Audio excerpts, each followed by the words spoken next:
Oh, ladies and gentlemen, welcome to a joyous, jubilant live show here in week three, the Three Technique College Football Podcast at the intersection of the X's and O's and the Jimmies and Joes.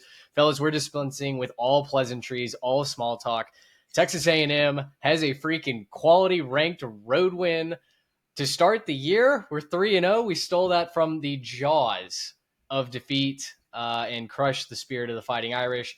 We were ready to talk Clemson and Georgia Tech off the top here, maybe some Georgia, Tennessee. But when you storm back, beat Notre Dame 41-40 on truthfully, a prayer to your second string tight end to win the game.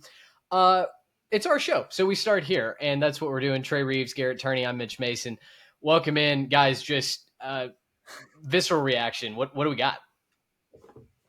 I mean, are y'all done screaming yet? Because I think I woke up my whole house. I woke up half the neighborhood. Yep. Had to fight off the urge to take off my shirt and run up and down the street. I cannot remember a Texas A&M game ending like that in quite some time. I'm really racking my brain to finish where we've been on the right side of it. We've had plenty that have ended in similar fashion. But where we've been on the right side of it, just an incredible effort by Mike Elco's guys. Every time you thought they were out, right? Every time our group text has just taken a nosedive in vibes. Every time it is completely over. 2 or 3 plays later, we'd never been more back because somebody steps up and makes a big catch. Marcel Reed just had a legacy drive to end that. And I mean, just put the team on his back on that last drive. There's a lot to clean up. We can talk about that tomorrow. Yeah. But for right now, it is all positive vibes here in Aggie land and Aggies everywhere because, like you said, Mitch, we finally got that ranked road win monkey off the back. First one on the road against a top 10 opponent since 2014. First ranked non-conference win since 1979. So we are going to lead our show with it. Yeah. Y'all can deal with it. We'll talk about the other games later. Trey, that was the Auburn win when we were freshmen. Which also was won because of a botched snap. So right, it was kind of like it was a little bit fluky. Like I'm not gonna say like I didn't not enjoy it. I enjoyed the game. Don't get me wrong. Like we ate steak afterwards. It was a great night. But like I'm just saying, like it hasn't happened since we were freshmen. Trey, we got chillins now. Like this is a thing. Like we're old men at this point, right? Like I'm almost 30 at this point. We're just ancient and old. Okay, you both have children now. Right, like that's the point. It's like note. it was yes. Side note, by the way, Trey, welcome back from that. Anyways, but no, like I definitely woke up my daughter screaming when Nate came down with that one because that was amazing. And then immediately followed that up with, oh boy, I can't wait to watch how this extra the extra point gets blocked and returned and we lose anyways. So like it was all of the perfect things of just the abusive relationship meets pattern recognition, which we call battered Aggie syndrome. Right, that's just what it is. But we got over the hump, finally. We finally got over the hump, thrilled about it, excited about it. I can't wait to break this one down. But it's so much better to talk about the things that you need to clean up when you win as opposed to the things you need to clean up when you agonizingly come so close to losing. I was thinking about that missed opportunity at the end of the half when he missed that field goal the whole way and about how it'd be so much easier if we just had to kick a field goal right now. We could be a little conservative with the play calling. We could do that. And I was thinking about that the whole way. Didn't matter because ultimately, the Aggies came out on top. But again, it's so much easier to do this when you're on the right side of it, and then you got to say, okay, Marcel could be a little better. Okay, that defense got some work to do. It's so much easier to do that now when you're 3-0 than the opposite. So yeah, I'm pumped to break this one down, and it feels great to be an Aggie tonight. Yeah, well, and I think we can start, guys. Maybe sorry to interrupt and take your role, Mitch, but like the missed opportunities were there for both sides, and I think a lot of people are going to point to the Notre Dame missed opportunities. Obviously, the penalty at the very end was a big one. There was a holding penalty on the kickoff return too, but the botched extra point, the Tony Romo moment for the Notre Dame holder. But A&M had a ton of missed opportunities in this one too. They spotted Notre Dame 14 points with special teams. The blocked punt right out of the gate, the weak punt by an uncharacteristically weak punt from a really good punter in Tyler White that set Notre Dame up, I think, on A&M's 35 or 30-yard line. That ended up as a score. Obviously, the defense has a lot to work on, but it was a really fun game. Both of these teams are very flawed still, I would say. And I don't think either of them are going to be punching down the door for the national championship. But I walk away from this one thinking A&M might have the best offense in the SEC behind Mario Craver, Casey Concepcion, that running game, Marcel Reed doing just enough. If he can just find a way to connect on a couple of those deep balls. Yeah. Because, guys, we were this close to having A&M win this game by multiple scores. If Marcel Reed can connect on maybe a 99-yard touchdown pass, that would be a 14-point swing right there from the weak punt. So I'll turn it back over to y'all, but I'm just ecstatic with the offensive production and how that offense, regardless of how the defense kept stubbing their toe, giving up a big play, the offense just turned around and said, we got you. We're going to give us the ball back. We're going to go score, and we're going to put this game on ice at the end. Well, I think the offense is a good talking point. I think it's the main, if I had to pick one thing that comes out of this game for the Aggies, it is that offense. And listen, I put out a tweet saying if Notre Dame loses, because both fan bases were so frustrated in the second half, I said, if Notre Dame loses, they're going to point at defensive busts where they feel like the pass rush should have gotten home. It didn't. The coverage should have been tighter. It wasn't. If A&M loses, they're going to point to, it ended up being, I think, 12 or 13 penalties and just a bunch of procedural mumbo jumbo, special teams errors, Trey, that you talked about. But because A&M won, you look at the run sheet and you look at 360 yards passing for Marcel Reed. 207 of those yards went to Mario Craver on 7 catches. He had a touchdown. Casey Concepcion was good. A&M has been held back by their lack of explosivity, their lack of offensive creativity. And while I still have some issues with some of the play calling at times for Colin Klein, it's felt like he's gotten so much more comfortable. And now it's whether or not Marcel Reed executes a play determines its success rate, not necessarily the talent around him, which is really refreshing. Yeah, and I think that talent around him is a massive upgrade. You saw how many times was he bailed out tonight by an amazing catch. Like Casey Concepcion, I think on the second or third touchdown drive, had back-to-back just jaw-dropping plays out wide. So he has dudes that he can trust out there now. The biggest difference between this year and last year was how much space those A&M wide receivers had to work with. The season opener last season, it was locked down by that Notre Dame secondary. The A&M wide receivers could not generate separation. I think Connor Wegman didn't even hit 100 yards passing in that season opener last year. So it's just a night and day difference. Amazing how this offense has turned around with an investment in portal talent and the wide receivers. They've got some young guys as well. Still a lot to clean up, like I said, on that side of the ball. The procedural penalties, like you mentioned, Mitch, will just make you tear your hair out.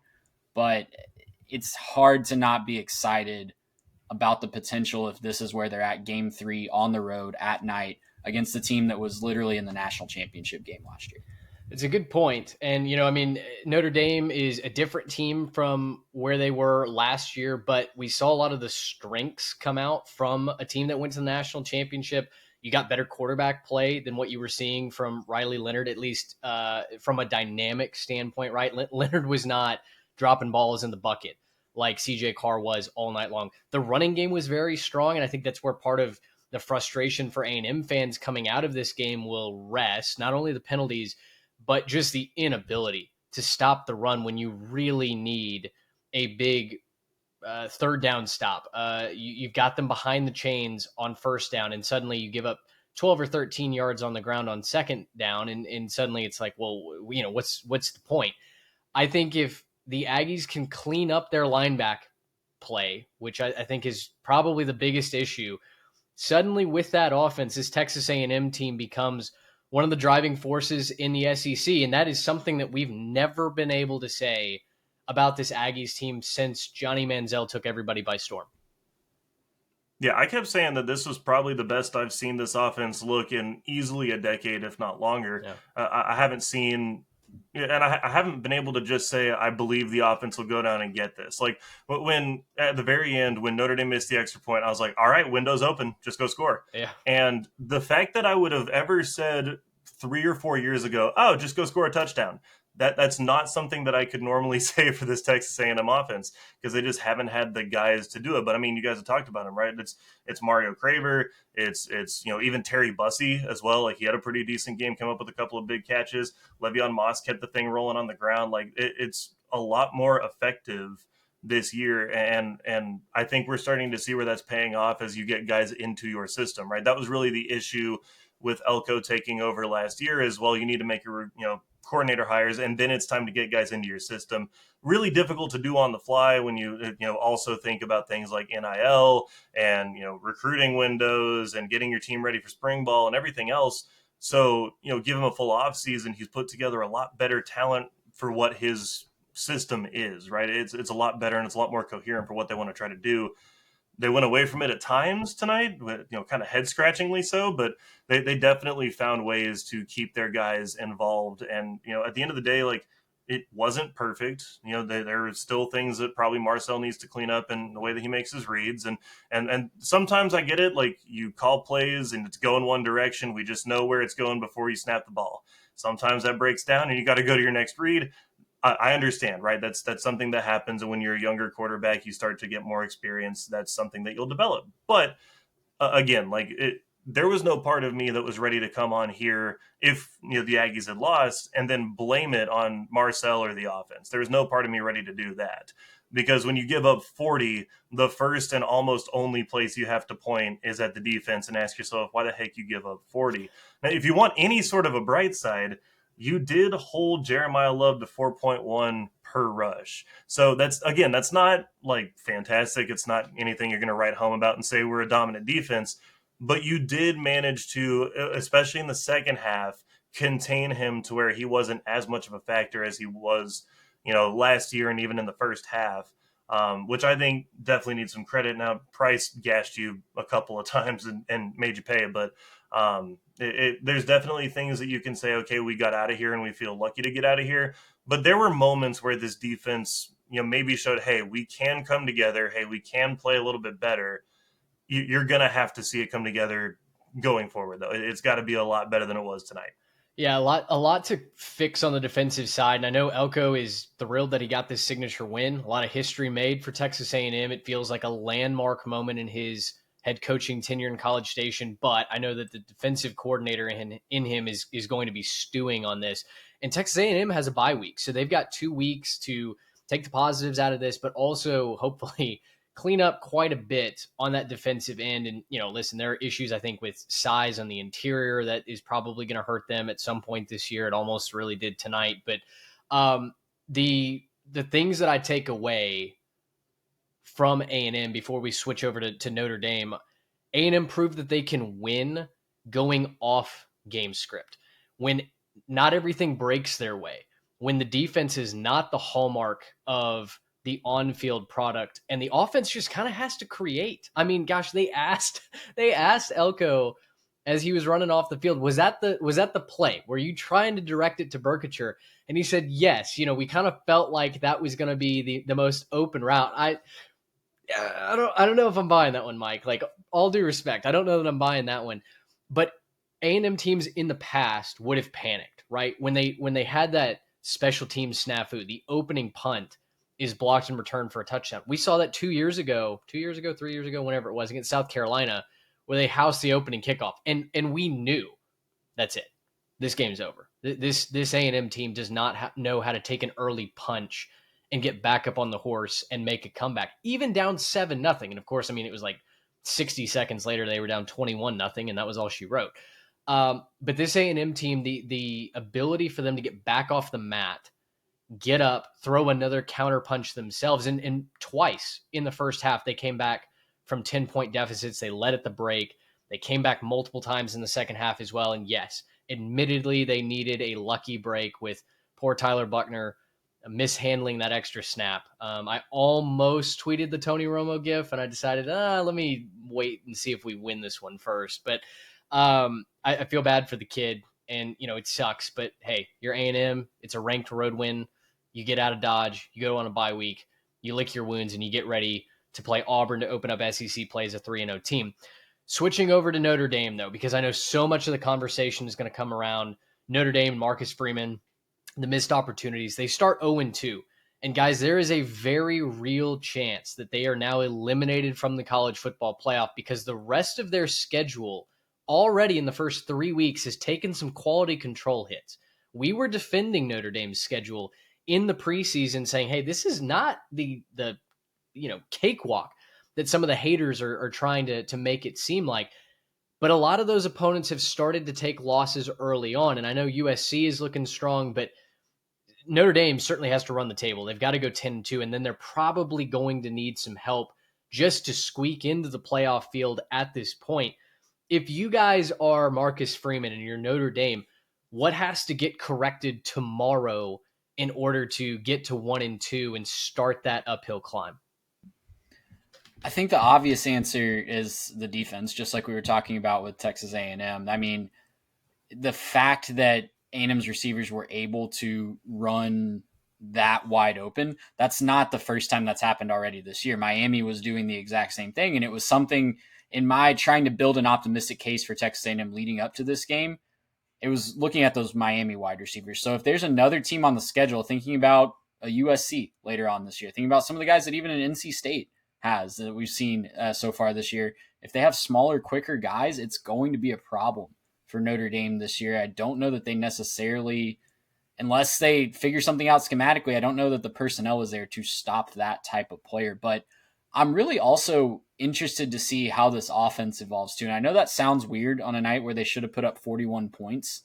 And 7 of those were special teams. Seven more of those were gifted from the special teams, like I talked about earlier. But it's been fascinating to me to see how much they've put on CJ Carr's shoulders so early in his career, and how tonight the run game was working largely. A&M had their moments. They made some big stops, but when Notre Dame lined up and decided they were going to run it, oftentimes they got the yards they needed. Some of the stops, one of them in particular, was when they lined up in the Wildcat on a 4th and short. And that was just obvious what I think it was. I can't remember which back was in at that point, but Love. It was Love. It was Love, yeah. And it was obvious what Love was going to do. And it worked at one point. It didn't work in the middle of the game. But it's really interesting to me that CJ Carr has so much on his shoulders. And look, I think he can handle it. He has balled out 2 weeks in a row. Obviously, tonight he was really good. I really like the wide receivers that Notre Dame has. This feels like a very good revamped wide receiver core that they've got going. And if that's the identity they want to have, then that's great. But that's just going to take a toll on your defense over the course of the year. If you are running up tempo, if you are high-flying offense, it's just naturally going to take a toll on your defense, and you're going to have to win a different way than you did a season ago. Yeah, I was concerned coming into the year because of the effect of Riley Leonard running the football and what that absence was going to mean for their run game overall. And I think you started to see some of it, right? CJ Carr, I think you can't really complain about him too much. He's been throwing the football, making really good decisions. Taking what the defense is giving him. He had a great night tonight. I think the hard thing is there were moments when they were trying to run, and like you were saying, Trey, it was obvious, right? Like with all those Wildcat formations, I kept saying this is going to be the one that they pull and throw, and it's a little pop over the top to the tight end. We're going to get burned. And they never did it. They never got interesting with it. And I think I saw a friend of the show, someone that we've podcasted with before, I can't remember who, but one of our Notre Dame mutuals that was constantly just like, so they're just keeping motioning him in because he has to run the quarterback run the whole time. The coordinator refuses to not run the quarterback, and so you got to wildcat him just to make sure you can snap it and run. I was just really confused by it because it didn't feel like they understood the moment, right? It didn't seem like they understood where they were in a lot of times where, hey, you could take advantage of this. You can, really put your foot down. You can really try to like push it in this spot. And instead, they'd like, it's 4th and short. Let's just kick the field goal here. It's kind of the smart move. But I mean, if you run it, you might be able to pick this one up and keep the pressure on, right? You can end the game, play to win. I just thought there were too many of those moments where they didn't quite get it. And the problem is now that we're here and you've kind of shown some of those problems, but you've gone 0-2 in your 2 big games of the season, you look at the rest of the schedule and I'm just kind of like, what does it matter? Right? Like your biggest win opportunity, I think, is probably USC. And even then, they may not be all that good. They didn't exactly put away Purdue. So, I think for this point in the season, you got to hope that 10-2 with not that many, convincing wins is good enough because there's a bunch of 9-3 in the SEC, and there's a bunch of 9-3 in the Big Ten, and you can just convince yourself that you got enough transitive wins over enough of these teams that you can find your way into the playoff, or else, I mean, at this point, you're going to just go to a really fun Florida bowl game and not meet your goals, right? So I just think that it's kind of a tough place to be. This was a huge moment for both teams. We talked about for A&M the implications of finally winning one of these games. But for Notre Dame, they had a lot to validate tonight and keep themselves alive in this playoff race, show themselves that they can be one of those top seeds. They didn't do it, and I don't think they get that opportunity for the rest of the year. Notre Dame feels like the best 0-2 team in the country. There's no doubt. I just wonder how much higher they're going to be ranked than A&M by the AP poll. Well, and their 2 losses, I think, are going to end up being to 2 playoff or very playoff adjacent teams by a combined 4 points. And so that's going to be in the back of the minds of the committee. If they show the improvement like they did last year, I think the committee will give them some benefit of the doubt. If Notre Dame is 10-2, let's be honest, that helmet is getting into a 12-team playoff. They were 11-1 last year. They probably would have a better strength of record this year at 10-2, just based on the fact that they are playing A&M and Miami, who I think are better this year. USC's looking really good. They took care of business today against Purdue, but they are looking way better than I expected them. So that could be an opportunity later in the year. And then, there's a couple other ACC teams that might jump up too. So I think a 10-2 team is getting in from Notre Dame, and you got to remember that's combined 4 points. I think that'll be a feather in their cap as well. Well, it's just not in their control is the point, right? Like they don't have the 100%, like 11-1, you're getting in for sure. 10-2, you're probably getting in, right? And probably is going to be a little uneasy for the rest of the season. Might make them run up a couple of scores to try to convince some people, right?